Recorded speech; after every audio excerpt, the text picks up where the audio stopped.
Hi, this is Fox again for Sound Design Tutorials. This is part 8 of our Access Virus TI course covering the virus control.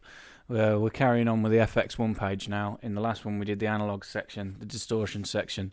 Briefly touched on the two input sections. As I say, I didn't want to go into too much detail on them because it's got nothing to do with the sound designing course which this is, but I say we just brushed over them. So now we go on to the chorus. For me, this is by far the best chorus I've ever used. I mean, Yuhi do some really good choruses on there. Simps, Hive and Diva, their ensemble chorus is very good. But the classic chorus in the Virus for me, is the best out there. We're going to show you why. So you have all these different types of chorus here. You got a classic chorus, which is based on the classic Virus chorus. The vintage chorus, I believe, is based on Juno, if I'm correct. It's based on an old synth anyway. It's another nice chorus. The hyper chorus is the Virus TI's hybrid chorus. This has six delay lines. It is an absolutely massive chorus. You then have an air chorus, which is a real subtle kind of chorus. It's nice, real nice, just for giving pads a little bit of extra movement.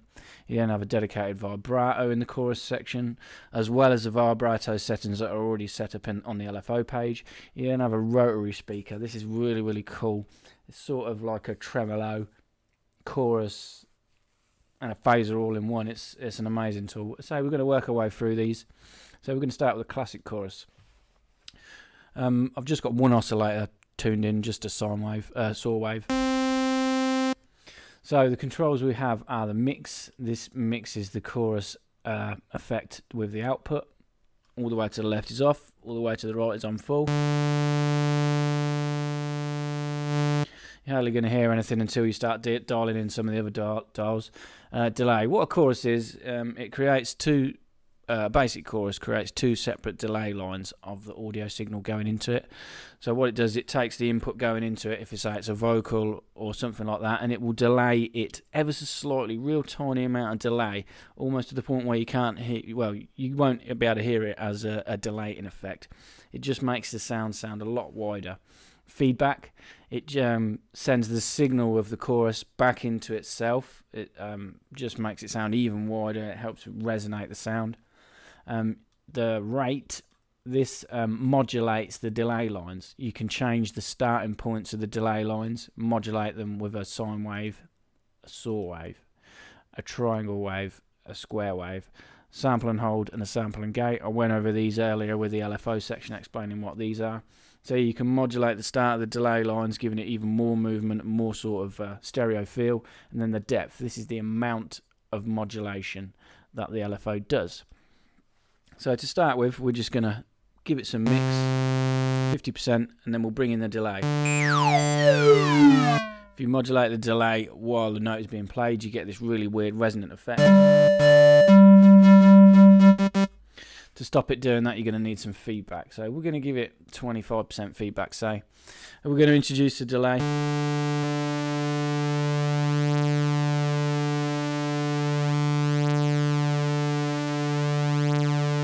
The bigger the delay, the wider the sound.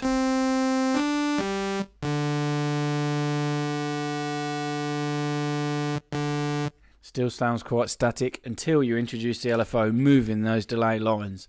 So classic choruses, you can create choruses yourself using delays and then modulating the start points. At the minute, all that's done is created a separate signal, two separate signals slightly apart from the original. Sounds a bit wider than the original, but when you modulate those start points with an LFO, which we are going to do now, we're going to use a triangle wave. That's the most stable. This is when you really start to get a real thick sound. Introduce some depth.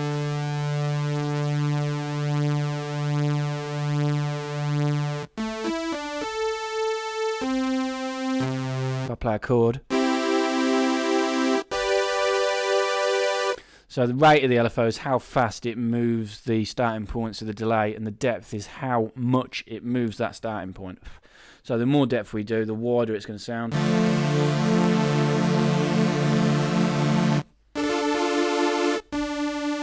Starts to detune.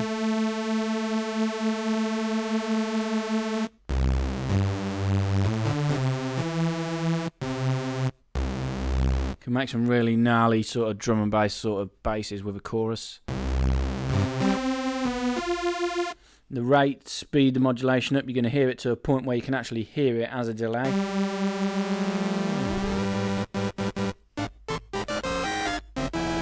When the rate's on maximum, it's in the audible range, so you can actually hear the start point staggered. Give some chiptune sort of sounds. If you bring it back again, it's going to smear it together and give us that rich sound that we had earlier.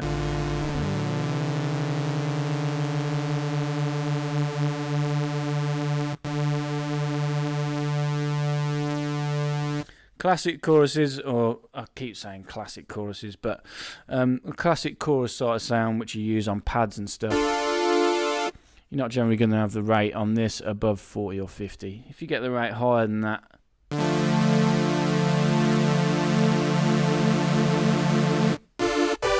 starts to detune.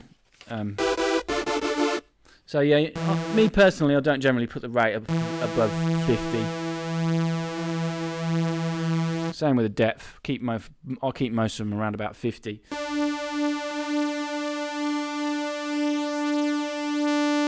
Delay amount all the way to the left, you're not going to hear it. As you introduce the delay, it starts to push the starting points apart. Even if you do it a tiny little bit like 3, it gives the LFO a chance to work.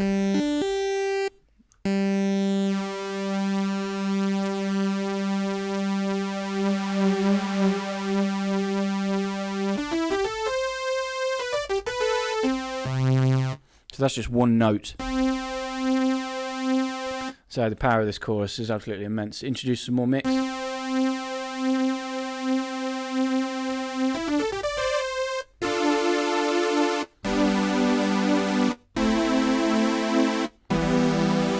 You think that's just one oscillator. If we go into the oscillator section, introduce some unison, if we say 4 unison, and we'll introduce this detune, the pan spread and LFO. We're clipping now, we're going to need to turn the volume down a bit.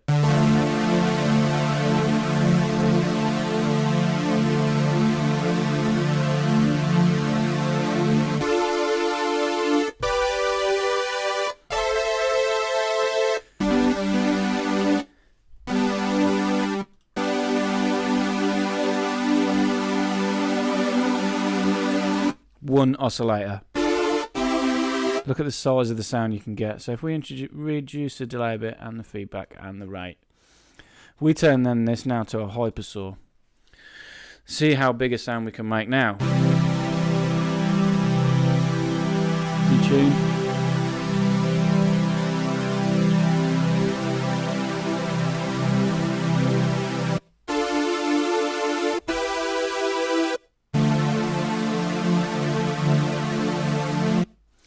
We then add a tiny bit of reverb. This is in, remember this is still just one oscillator, we've got 2 more we could add at any given time.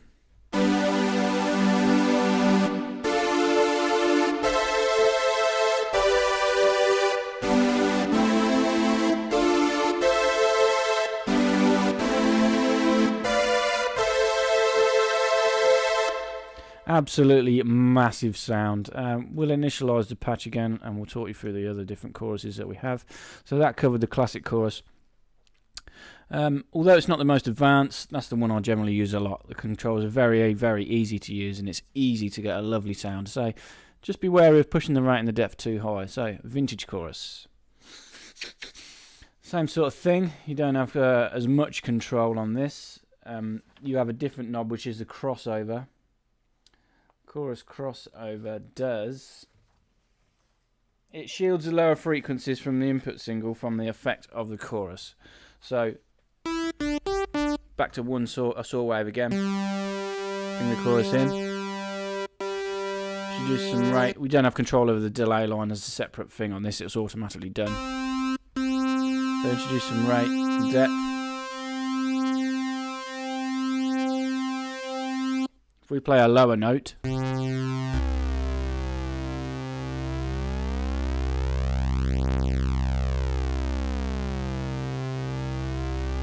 you can hear what the crossover does. It introduces a high pass filter in effect. The more you push it round to the right, it is high passing the effect that the chorus has on the sound. So All the signal is still going into the chorus. As you dial the crossover to the right, it shields the low signals, so you're only affecting sort of the mids to the highs. The further around you go to the right, the more of the lows you're cutting out.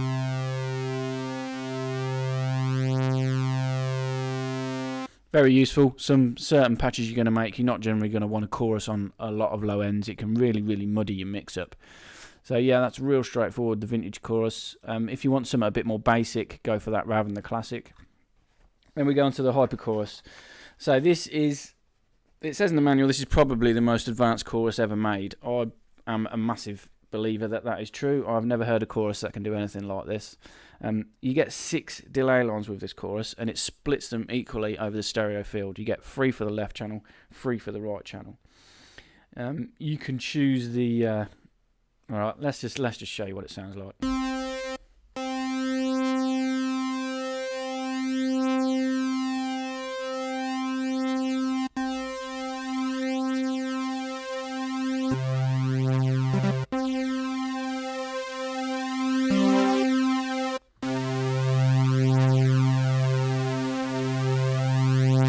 Crossover does the same thing again. The more you turn it to the right, it shields the low ends from the chorus effect. So if we have it all the way to the left, everything is going to be affected. The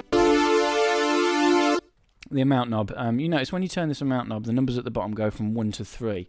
What this is doing, it's letting you choose between 1 chorus delay line per channel, i.e. left or right, or up to 3 per channel. So 3 for the left, 3 for the right.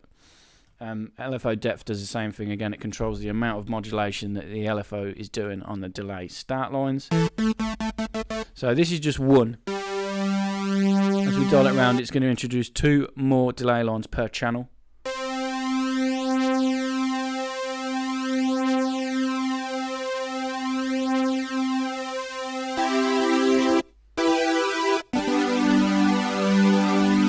You're never going to hear a chorus like that anywhere. So if we do play a lower chord again and gradually shield the lows with this crossover to a point where we're happy.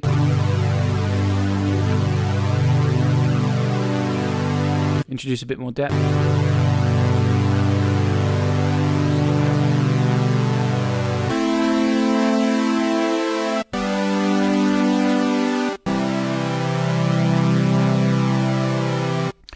Hyper chorus, ladies and gentlemen. Massive chorus. 6 delay lines, 3 per channel. Yeah, what else can I say? That's going to be your go-to chorus once you get used to using it. That is going to be the one that you use if you want massive sounds on pads. Remember, we're still just using 1 saw wave. So then we go on to the air chorus. This one's a bit more involved. This is a neat sort of idea. Unlike the hyper chorus, where we had 3 delay lines per channel or 2 delay lines per channel, although it says you've got it per channel, once it gives the chorus to the left and the right channel, the output is mixed together, pumped out the end of the chorus, and that's what you hear. So you've got both delay lines being affected by the chorus and mixed together at the end. What the air chorus does is it processes the left and right channels separately. What this means is that you get a very different effect. Rather than mixing the left and the right channels together at the end in the standard fashion, it mixes them together and you hear 1 stereo signal. You get the left and the right channels output coming separately, and what you are hearing is the air between the speakers. Imagine if you've got a set of stereo speakers, the right channels being mixed with the chorus coming out the right speaker, left channels being mixed by the chorus coming out the left speaker. It's like your head sat in between the speakers. That's why it's called an air speaker. Fancy name really, but it's quite straightforward when you hear it. It's quite subtle, this chorus, as I say, because it doesn't mix the chorus together at the end. It's not a drastic effect. Limits the controls even more. All you've got is the LFO depth and the crossover, shielding the lows again.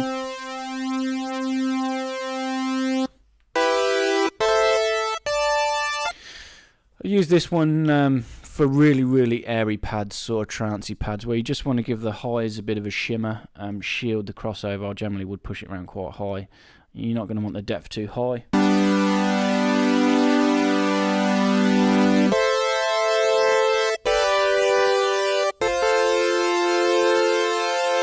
Can add a nice bit of movement to a sound. without giving it too much of a crazy chorus effect.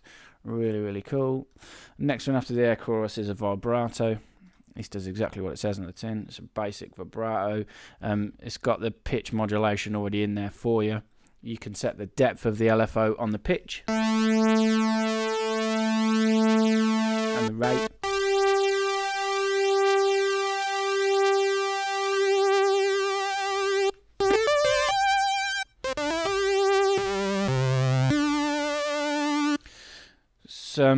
Handy to be used. You have a dedicated LFO for vibrato as well. If we turn that off in the chorus section, which we can do, if we go to the LFO, oscillator 1 and 2 pitch is already mapped to this LFO.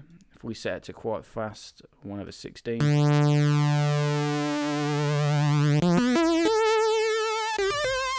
you have a lot more control with the LFO because you can do key follow. You can pick the shape waveform that you're using to do it. But if you don't want to do that, you have the one dedicated for you in the chorus section. Again, why it's in the chorus section, I don't know. Pitch modulation is already done for you. I take it it's a triangle wave. Sounds like a triangle wave. Crossover again, shields the lows.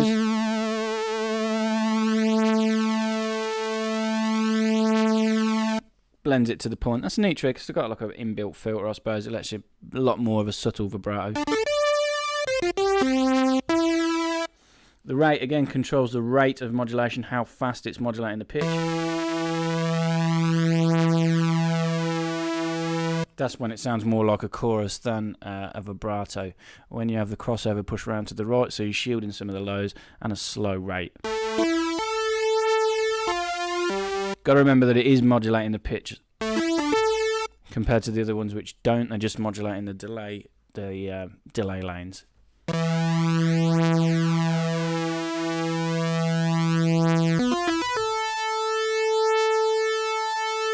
Very cool. That is the vibrato. Then we have the rotary speaker. This is something very unique. This rotary speaker, as I said earlier, it's like a vibrato, a tremolo, and a chorus all in one. Reading through the manual, this is based on the Leslie speaker on the Hammond organ. The Hammond organ is a legendary bit of kit. I mean, if you Google it, you will see it. It's a giant tool. And the Leslie speaker on the Hammond organ, what it does, it rotates a bass speaker drum and a tweeter horn at separate speeds. So what this gives you control over the lows and the highs separately. And this rotation that it speaks of, moving them around, it's like swinging the speaker around your head. I could try and explain it to you in words all day, but we'll just show you. So the rotary speaker, you got your mix again. This is the overall mix of the chorus effect.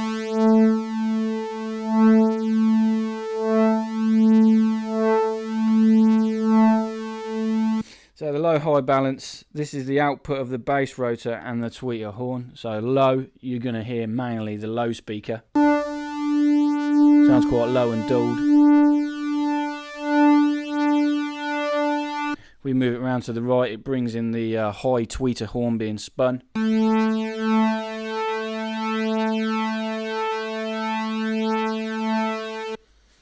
Distance, this is the distance from the cabinet.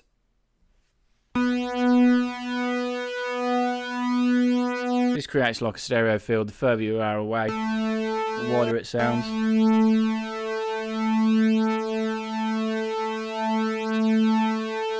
Angle, this also helps increase the stereo field. This is the angle of the mic to the speaker. You get full stereo width at 180 degrees and minus 180 degrees. It's bipolar. So where it is at standard, you click on the angle. It's at minus 180. So that's full stereo width. If we push it up to middle, it's going to sort of center the sound. All the way around to the right again.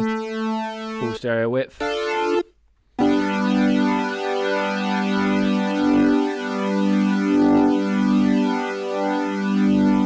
You've got a slow and a fast speed. It's hard to visualise from this which one is which, but this highlighted line here is like the top of a light switch. So at the minute it's down. When you see that line above fast, it's down on slow. If you click it to fast, it then changes the speed. What it does is it mimics the change in speed, what would happen on the actual, whatever it was called, the Leslie speaker, that's it. So if you change it from slow to fast, it takes a while for it to speed up.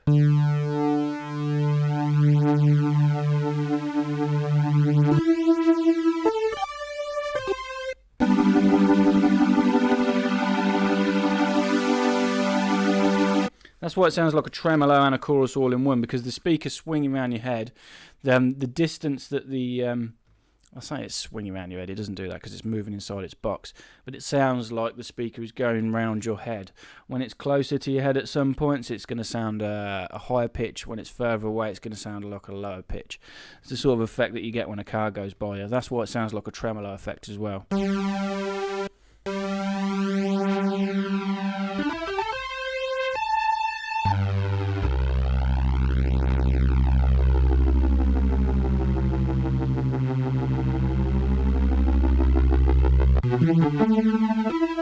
I use this on bass patches a lot. Drum and bass sort of bass patches, you've got no control over the speed, which I think is a bit of a shame. I know they've based it on the original speaker, but it would have been nice to have control over the speed of the speakers independently rather than just a slow and a fast knob. Maybe they'll do that in an update. I hope so. You could sync it to the clock, then you could sync it to an LFO. It'd be a really, really awesome effect if you could do that.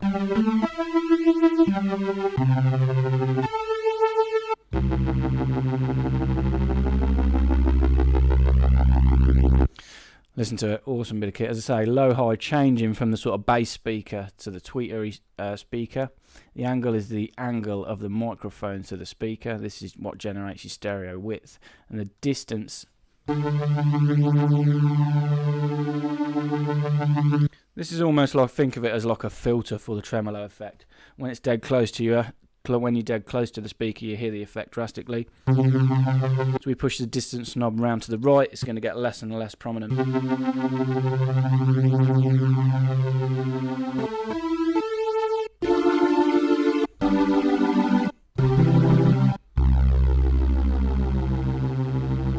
Very, very cool effect. So when you get used to it, you'll use it a lot on bass patches. Also sort of deep pads.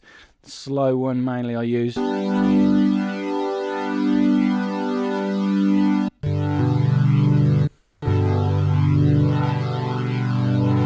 Everything can be modulated in the effects section. If you go to matrix section, if we go to chorus, you've got everything: chorus delay, chorus feedback, chorus mix, mod depth, rate. If you hover over the dials, it tells you what they are. I mean, I know it changes for different things. You've got chorus distance, speed. I don't know whether they can be modulated with the rotary speaker. Actually, you can control a mix. You could always do it inside your DAW. If you go to the classic and vintage, delay, feedback, rate and depth, they are all in the mod section for you to modulate and do with as you please. So yeah, for now that is it. That was the chorus. There was a lot to go over in that one, so I'll leave that to a video on its own. Next one we're going to be going over the phaser and the filter band section. Quite a lot to go over in these as well. So yeah, for now, keep watching. Stay tuned for the next one.